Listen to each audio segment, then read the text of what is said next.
So I've been seeing a lot of comments and like just on like Twitter and stuff that people are really tired. We're really tired of the egg arc, and they're kind of annoyed with the Eggpire and stuff. And I do agree. The Eggpire, it doesn't really have that much of a rhythm to it, and the egg and the Banquet. As much as the Banquet was good, it there was there were it wasn't there was something about it.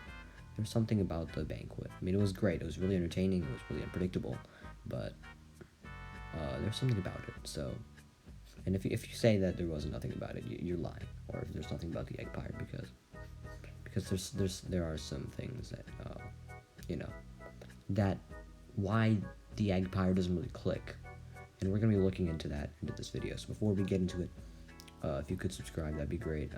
My next 3 videos, if they go according to plan and no other lore happens that I'd have to make a video off of, then the next 3 videos are going to be what you would call a banger. So, next 4 videos, the 4th might not be that good. Yeah. So, subscribe and let's get into it. So for the entirety of Season 3 of the Dream SMP, which is currently the same season, the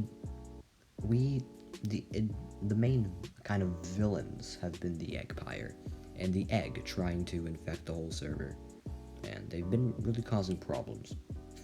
But at first, people liked the idea, but as time went on, the Eggpire started to get really annoying, and the villains, I feel like it just didn't really work out. And the Banquet was great and all, but it felt really rushed and it felt really executed. And we're going to be looking into what is different about these current villains with the old villains and the old execution of events and stuff. But we have to look at the villains prior to this: Dream, Wilbur Soot, and Jay Schlatt. What was special about them? What made them, no complaints? Because they were great villains. Any other villains too. You understand where they're going with. Jay Schlatt's performance was absolutely amazing. His acting was great. He was a completely different person. He was just perfect for an evil dictator.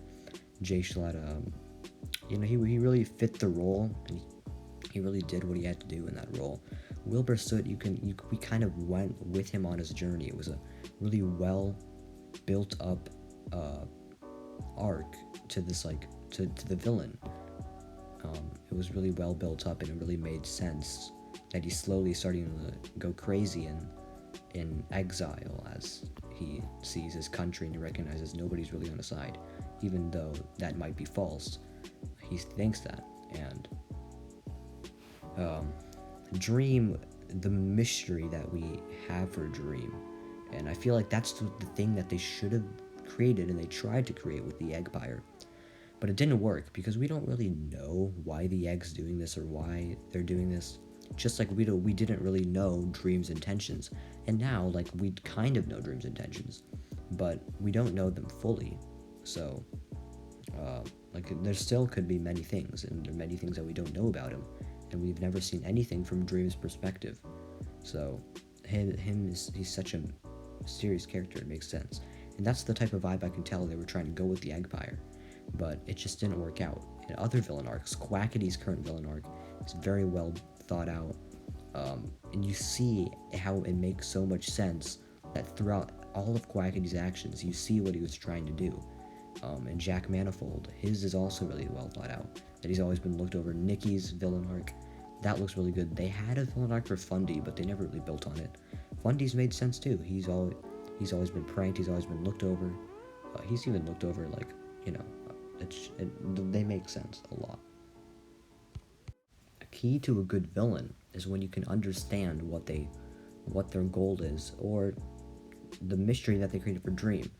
Dream was such a great villain, and the Dream SMP has done this thing where they've created amazing villains, and you understand Quackity's motivation. Wilbur told him what he had to do, and slowly Quackity recognized that Wilbur was right. And then at the end, that really made the breaking point was when he recognized that they made Kanoko Kingdom without him. And you recognize their motivations, you kind of feel for them at the same time. Or you're like Dream and Jay Schlatt, but But on top of all of this, if you remember, at the beginning, I feel like we still had hopes for the Eggpire, and it still is a generally good idea. So what really went wrong? Or what is... nothing really went wrong. I mean, they still have a lot of hope, and they still can make it good, but what could they improve? I think it's the execution. I think how much they've stretched out the storyline has been absurd. I get that they're trying to stretch it to a specific date for the reset, but it really ruined the egg arc, in my opinion. The Eggpire could have been great if they didn't stretch it out so much. And the stretching out, they've given people roles, I'm not going to know specific names, but you've come into a state where you have a lot of planned out things, and I have no problem with that. I really love the direction of the story that it's going in. But you have to make sure that in this situation, they kind of have to prep their acting a bit more, in my opinion.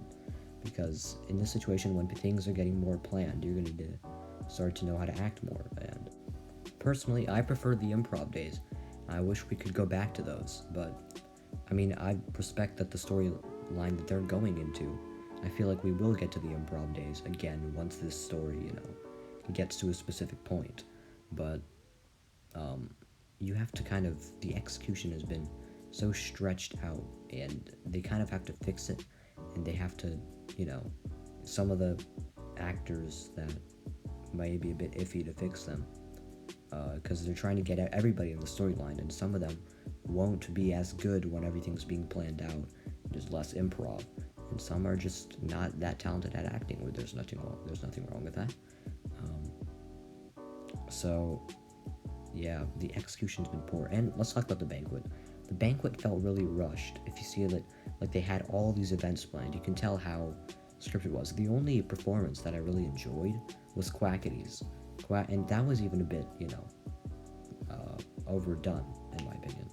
And Bad Boy Halo's done okay, but the Banquet, it felt really rushed. You could tell the events, the reactions were all, especially, it was just, so I feel like if you want to go to this type of storytelling, you have to capitalize on the people that are better at, that type of acting, and get them the better roles, and give the other people more improv-y role. So yeah, I think that after we discuss a few things, the reason why the Eggpire didn't click is solely just, it was a good idea, but you need the right people that can act for it. And they could have done better, but the amount of execution that was poor, and they had to stretch it out, and it didn't work out well. And don't get me wrong, I still think they can do great, and the past wasn't bad.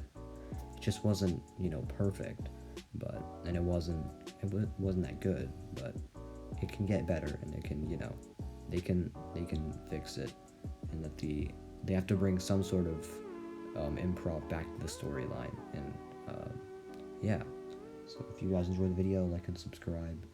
I am getting my next 3 videos, if no major lore happens, will be really good, and I'm gonna put a lot of effort into them. So if you could subscribe and wait for them to come out, I'd appreciate it.